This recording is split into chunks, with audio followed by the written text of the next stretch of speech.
Hi, this is Maggie from Design Code Debug Repeat. Welcome to the channel.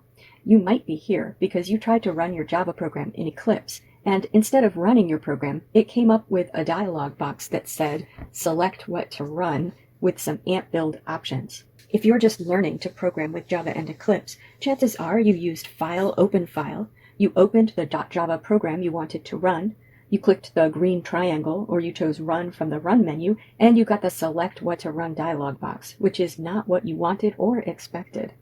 Fortunately, there's an easy fix. You should close that Java file. You need to create a project and import your Java file into the project. Eclipse needs some context to run your program. It needs to know what Java library to use, for example, and whether there are other files and folders needed to run the program. You create that context when you create a project. Let's go through the steps of creating a project and importing the file you want to run into the project. Let's say that I've downloaded this Java file called moonweightagecalculator.java, and it's sitting on my desktop.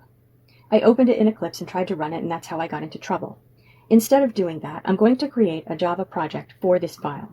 If I already have a Java project, like this Lesson 1 project here in the Package Explorer, I can also import the Java file into an existing project. Let's say I want a new project for this file.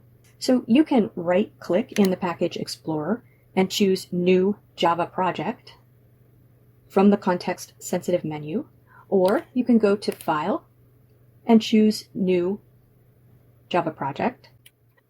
You'll get a dialog box that allows you to make some choices for the project. Your project needs a name first. I'm going to call this one Lesson 2. And you can see from this Next button that there are a couple of pages of options. Don't worry about those. Chances are the default options are going to be fine.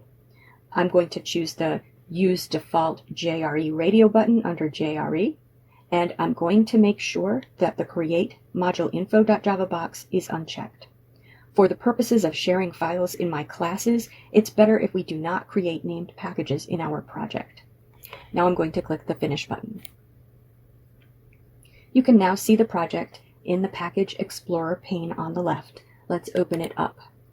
It has the Java system library that we chose when we created the project, and it has an SRC or source folder where you will put your Java files. You can right-click on the project name and choose Properties from the context-sensitive menu, or you can click on the project and then go to the Project menu and choose Properties to make changes to the project if you need to. Now, to run that Java file that you wanted to run to begin with, right-click on the SRC folder and choose Import from the context-sensitive menu. You can also click on the SRC folder and choose Import from the File menu. In the dialog box, choose General and then File System, then click Next, and then click the Browse button to find the directory or folder that contains your Java file. Mine is on the desktop, so I'll choose the desktop and click Select Folder, and on the right I can see all of the files that are on the desktop. My desktop is a mess, so I'll find that file and I'll click its checkbox, confirm that it's being imported into the correct folder in the correct project, or change that if not, and then click Finish.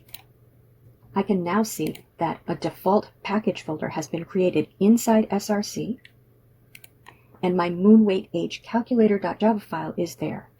I can now open that file and click the green arrow or choose Run. And the program is now running. Let's look at the desktop for a moment, because it's important to understand that I now have two copies of moonweightagecalculator.java. Here on my desktop, you can see the original file that I imported. Here's my Intro Java workspace folder, and if I open that up, I can see the Lesson 1 and Lesson 2 project folders, and if I open up Lesson 2 and then open up SRC, I see another moonweightagecalculator.java. That's the one that I can run and edit in Eclipse. If you make changes to the program in Eclipse, it's important to understand that the file you're editing is this one in the workspace folder, not the original file that you imported. That one is still on the desktop, unchanged. My students who are just learning to program in Java with Eclipse sometimes make this mistake, and a quick glance at Stack Overflow showed me that other people have made the mistake as well, but expert Java programmers don't necessarily understand that the person probably hasn't made a project. So I hope you found this video helpful, and if you have follow-up questions, please feel free to ask them in the comments. As always, have fun and keep coding.